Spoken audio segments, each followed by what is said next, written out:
Okay. Okay. Hello, everybody. Kelsey Komorowski here, and I'm very happy to be joined by a good friend and client, Sharon, whose story about her son we're going to kind of talk about today and discuss. And she has a really incredible story with some really big wins and insights to share with us today. So, Sharon, thank you so much for being on with us. My pleasure. All right, so maybe you can just tell us a bit about the background with your son and kind of what led up to essentially to us meeting last summer. Sure.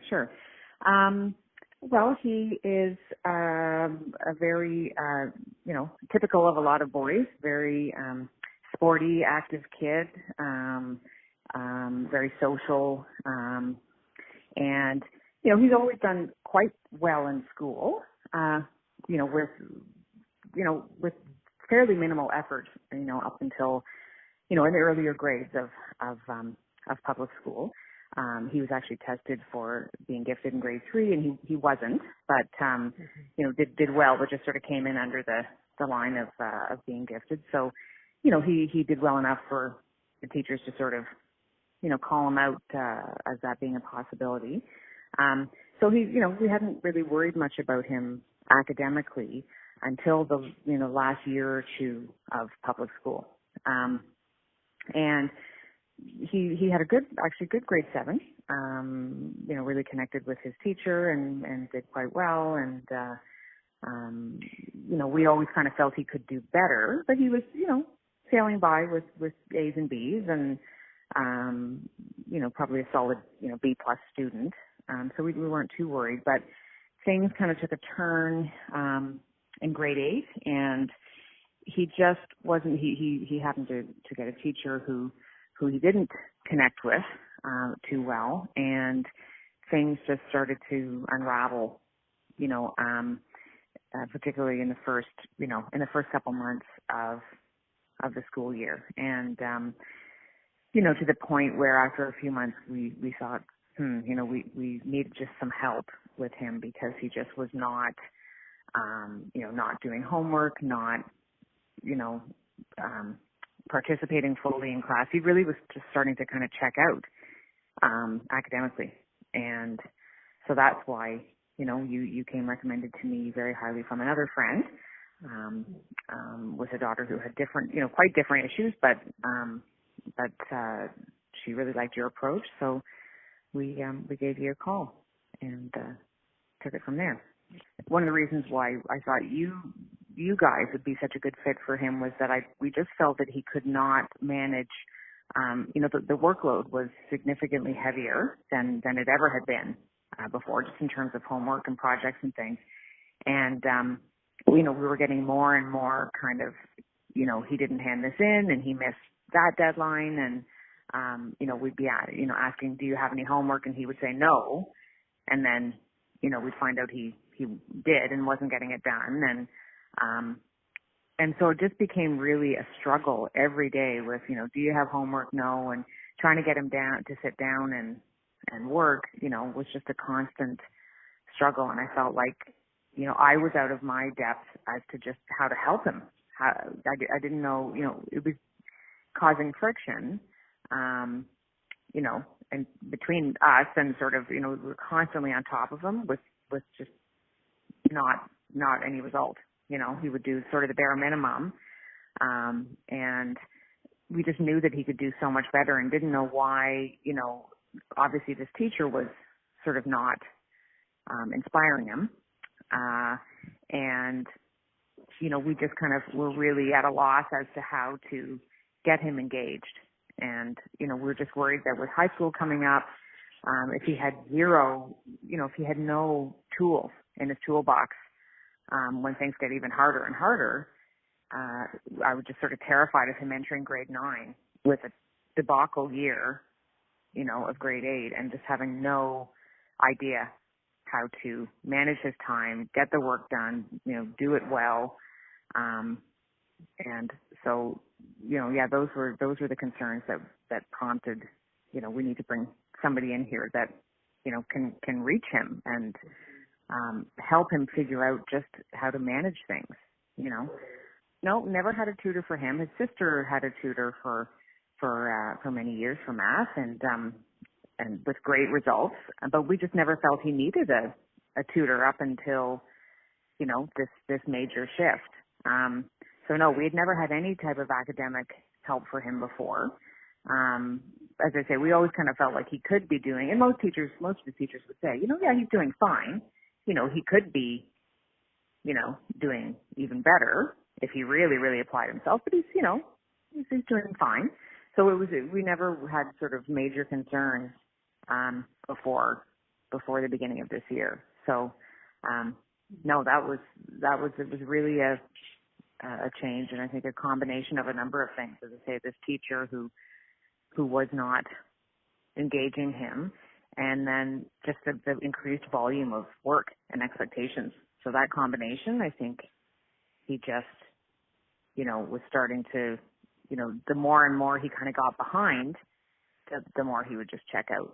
You know, I think he felt so far behind sometimes that he just thought, oh, you know, forget it. I can't, you know, I don't even know where to start now.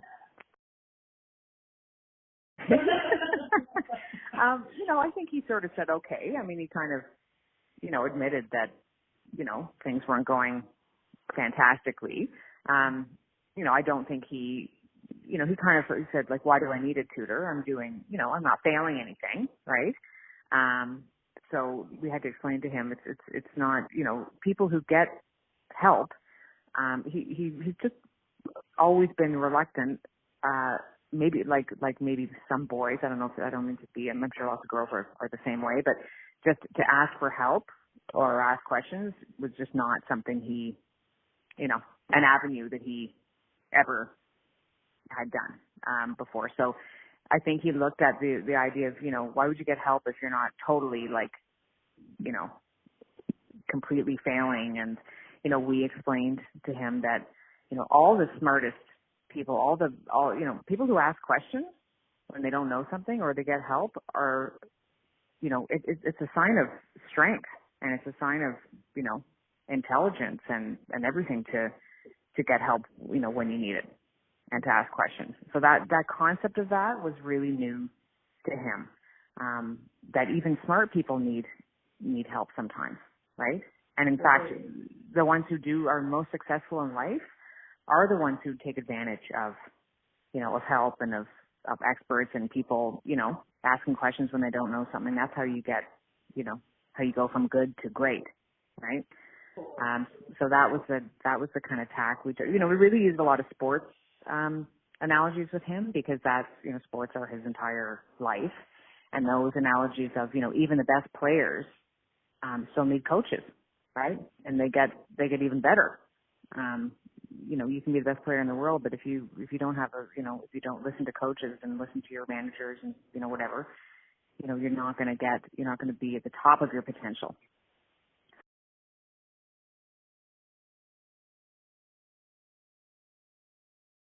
Well, it was nice for me to be able to just, you know, pass the ball to somebody else, you know, because I just, you know, with like a lot of moms, you know, and dads too, I'm sure, but a lot of sort of balls juggling in the air and, you know, having to manage a lot of things. And I wasn't able to you know, to manage all this on my own. So it was nice to sort of say to somebody else, you know, I'm here to, you know, anything you need me to do, let me know, and to reinforce stuff. But you know, for somebody else to sort of take that mantle of helping him and, you know, getting him to develop good habits and showing him how and stuff like that, was a good, you know, really good stress reliever because it was starting to become like really, really stressful, just trying to keep him on track.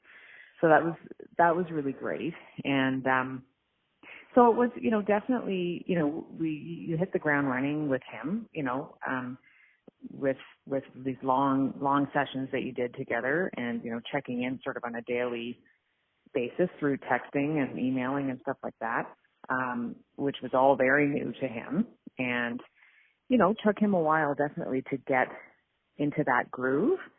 But, you know, fairly early on, as I recall, we had some really good sort of wins with, you know, getting projects done, you know, on time, with really good quality. And I think once that happened a little bit and when he caught up, he was behind in a number of things that hadn't been handed in, and his teachers, graciously allowed him to, that if he handed the stuff in even late, that, it would still be marked. So he was lucky, that they did that.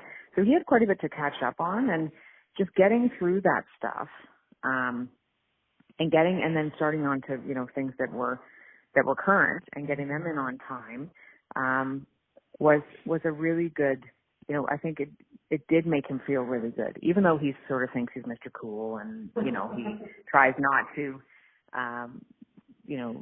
say things like that. He would come back and say, oh, I got an 85 on my math test, or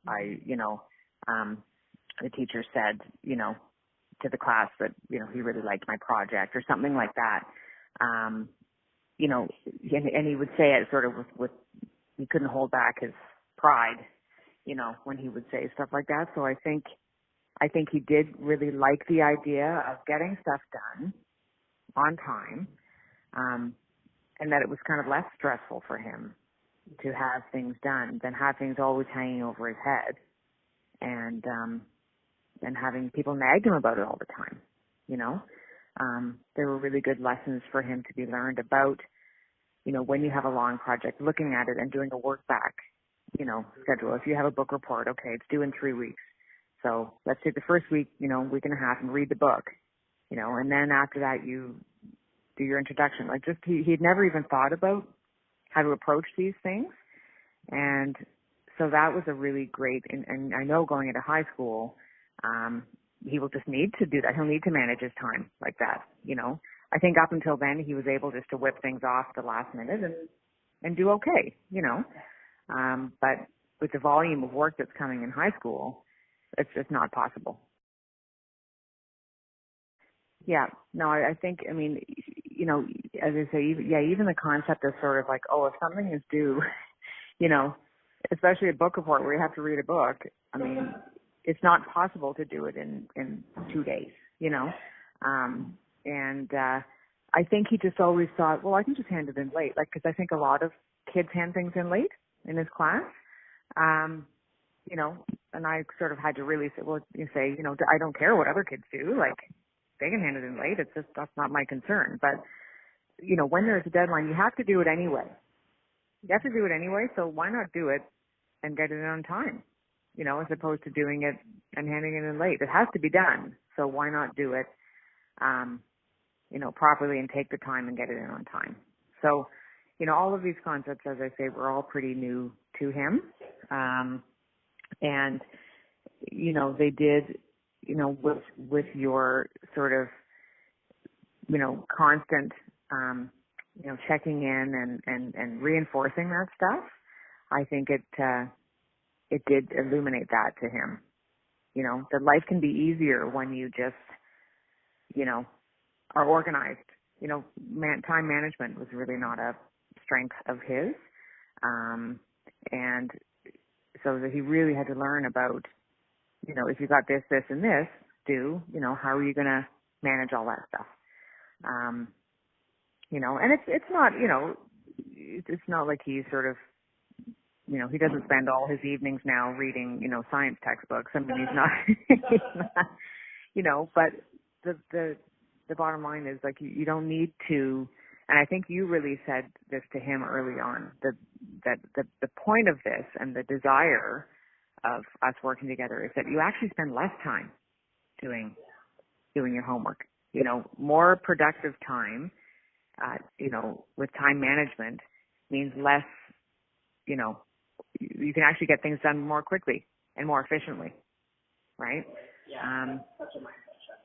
Yeah, that was a big thing for him. Because at the end of the day, he'd rather be playing basketball or hockey than, doing pretty much anything else. So, if he can stay on top of his work, then he has more time to do those things that, that he also really enjoys, right?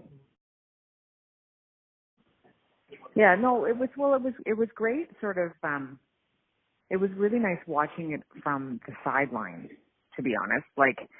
It was nice that he was sort of cottoning on to things, without me having to sort of, harp on it or, or whatever. Just it was great kind of seeing him, when he would come home and say, oh, okay, I've got Kelsey Kelsey, we're having our session at 5:00, and so he would know that and, be prepared and he did get into that routine.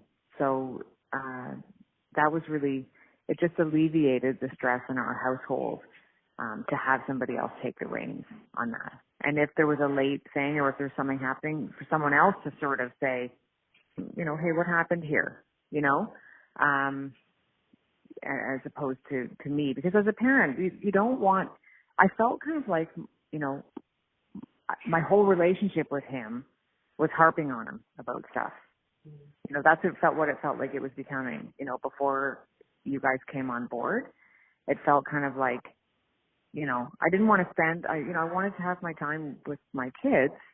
Obviously you still need to be, it's not all fun and games. You are the parent, but if your whole, much of your time with them is, is harping on them and nagging them and did you do this and why didn't you do that? And, I didn't want that to be the focus of my interaction with him on those sort of nagging things. I wanted to, sort of have somebody else help him manage that.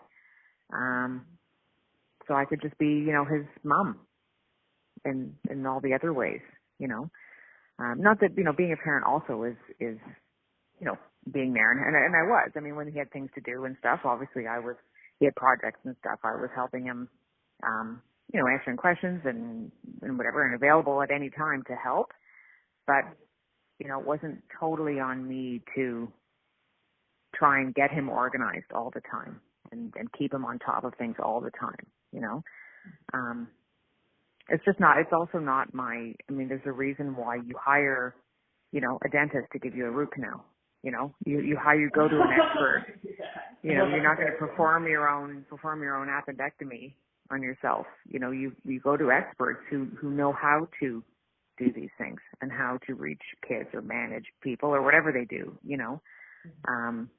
and so yeah, you guys were great with that and very thorough and really seemed to get him and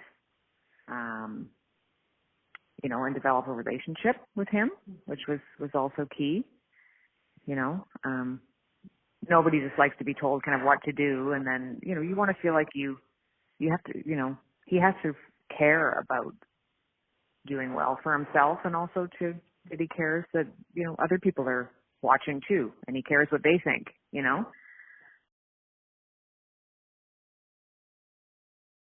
Yeah, well, I feel like he has some good groundwork now to, he has the, your concepts of sort of coming in, checking, every day after school, checking Google Classroom, seeing what's coming up, checking in and putting in new work. These, at least he knows these tools, now. And I think, the older he gets and the more engaged he becomes, with some of the stuff he's learning, and hopefully he'll have some teachers that will inspire him and going forward, and that will help too. But having the tools to to even know where to start on a lot of stuff and not let things get out of control. I think, like most people, kids in particular, boys maybe in particular, and like anybody, if you're way behind, it feels impossible to, why should I even bother trying to catch up? So to not get to that point ever again, will be, I think a huge thing for him. Walking up to these things, not letting, if you don't understand something or it's too big or it's too complicated, you need to walk up to it, not shove it under a rug and, pretend it's going to go away. You're going to have to do it. So, it takes kind of strength and knowledge and the tools to know how to walk up to something that is difficult, and I think he's learned how to do that. So, that will, it's a journey. Like he's still learning about himself, and we're still learning about how he learns best and what he responds to and what he doesn't, but we've learned so much over the last year, in particular with you guys about that. He's still he's still a kid and he's growing up and, he'll have to learn all these things as he becomes a young man, about what works for him and what doesn't. But he's really got a good groundwork now, towards that. So that's really great. I'm glad we did it now and, on the earlier side, and not when he's in grade 11.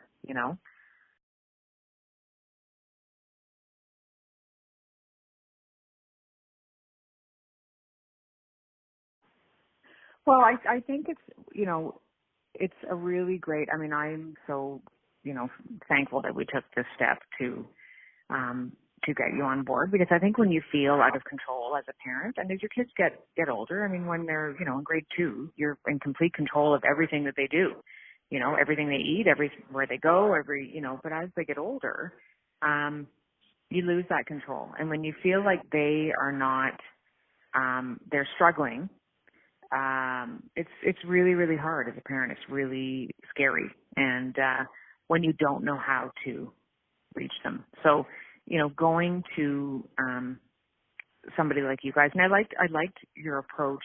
One of the reasons we chose, you guys to work with him was because, it wasn't just a standard tutor approach, which is great. And it worked for my daughter. That was what she needed. She needed a one-on-one, 2 hours a week with a math, tutor, and that was what she needed. But for him, it was really more a holistic approach to time management and work, in general that he needed. And along with, specific, help on specific, things and projects, but really looking at, like you said to us, how to do school, how to do school, that was what, because it really doesn't, anybody can do well if they know how to do it, if they know how to approach, teachers and work and, how to play that game in a way,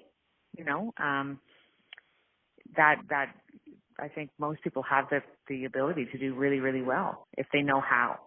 And I just think a lot of kids now, there are not, the resources in schools, in most schools, to teach these kids has never taught to them sort of how to work, how to approach work. They're just given the work and do it, and that's all, So those other skills I think are hugely important, and especially if your kid is, if you feel your kid is struggling and you don't know what to do, you don't know how to help them anymore, and everything's becoming a fight, or just an argument about homework, and it can be quite distressing. So, my advice would be really to be proactive with the kids. Parents know their kids, right? Your kid, and some kids just go along and figure it out and follow the rules and do everything else, and some kids have a different, they take a different meandering path to that end, and you just need to do whatever you can to help them. And, so I'm glad that we did. I'm certainly glad we did.